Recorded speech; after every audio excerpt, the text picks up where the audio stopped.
ప్రార్థన సమస్య చిన్న పాపం సురేష్ బ్రదర్ సమస్య సురేష్ బ్రదర్ దీవెన జెస్సీ బర్త్డే పాప చిన్న పాప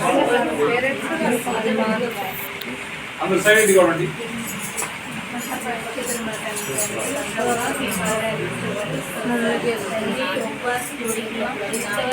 నడిపించు విధానం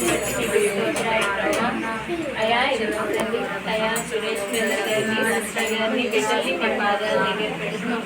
అయా మీరు ఇచ్చిన గొప్ప ఘనత ఇది ఎక్కడ కూడా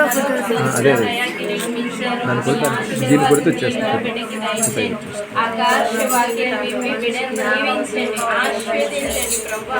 మీ కృపలో మీ కాపుదల్లో బిడ్డను భద్రపరచండి. తన అడుగులు వేస్తుండగా మీరు నడిపించండి. అయా చక్కటి జ్ఞానంతో బలంతో ఆరోగ్యంలో బిడ్డను నిలవబెట్టండి ప్రభా. అయా మీ దయలోనూ మనుషుల దయలోనూ పెట్టి వర్తిల్లడానికి సహాయం దయచేయండి. అయా తన బ్రతుకు దినములన్నీ క్షేమాన్ని ఇచ్చి బిడ్డను దీవించండి ప్రభా. అయా మీ దయాగిరి బిడ్డకు ఆశీర్వాదం దయచేయండి ప్రభా. అలాగే తండ్రి తల్లిదండ్రులను జ్ఞాపకం చేసుకోండి. అయా బ్రదర్ గారికి చక్కని ఆరోగ్యం ఇవ్వండి.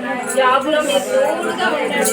మా చేతులు కష్టాన్ని ఆశీర్వదించి దీవించండి ప్రభా. అయా సిస్టర్ గారిని జ్ఞాపకం చేసుకోండి. ఆరోగ్యంతో బలంగా సిస్టర్ గారిని నిలవబెట్టండి. అయా పెద్ద పాప కొరకు చిన్న పాప కొరకు ప్రార్థన చేస్తున్నాం. పాపకు కూడా చక్కటి ఆరోగ్యం ఇచ్చి ఆనందించండి. ఈ కుటుంబానికి మీ కృప మీ కాపుదల తోడు. కేక్ కటింగ్ చేస్తుండగా కేక్ ఎంతైతే స్వీట్ గా ఉంటుందో బిడ్డ జీవితం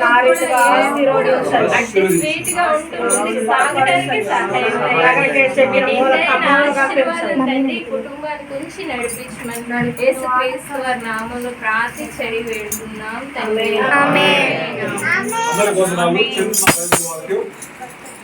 కీర్తనలో భక్తుడు అన్నాడు, యెహోవా నా కాపరి, చెప్పండి యెహోవా నా కాపరి, నేను బ్రతుకు దినములన్నీ కృపాక్షేమములే నా వెంట వచ్చును. చిరకాలము యెహోవా మందిరములో నేను నివాసము చేసేది. దేవునికి స్తోత్రం. దేవుడు ఇచ్చినటువంటి గొప్ప వరం అండి యెహోవా మన కాపరి. నేను బ్రతుకు దినమాలన్నీ కూడా కృపాక్షేములు రెండు ఆశీర్వాదాలు ఇస్తున్నాడు. దేవుడు కృపనిస్తున్నాడు, క్షేమం ఇస్తున్నాడు. ఇంకా మనకి ఇంక ఏ తిరుగు లేదు. చిరకాలము ఎక్కడుంటాం మనము?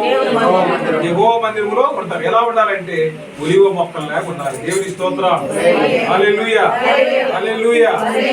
భక్తుడు ఆ విధంగా, ఎందుకంటే నేనైతే దేవుని మందిరం 52వ కీర్తన 8వ వచనం, నేనైతే దేవుని మందిరంలో పచ్చని ఒలివ చెట్టు వలె ఉన్నాను, నిత్యము దేవుని కృపయందు నమ్మిక ఇచ్చి ఉన్నాను. దేవుని స్తోత్రం.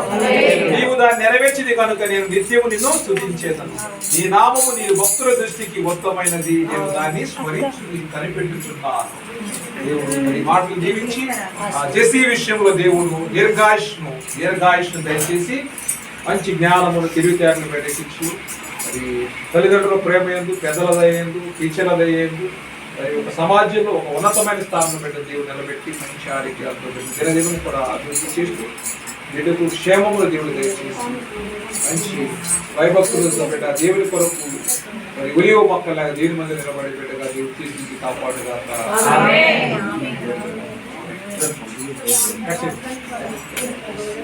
చూపించారు.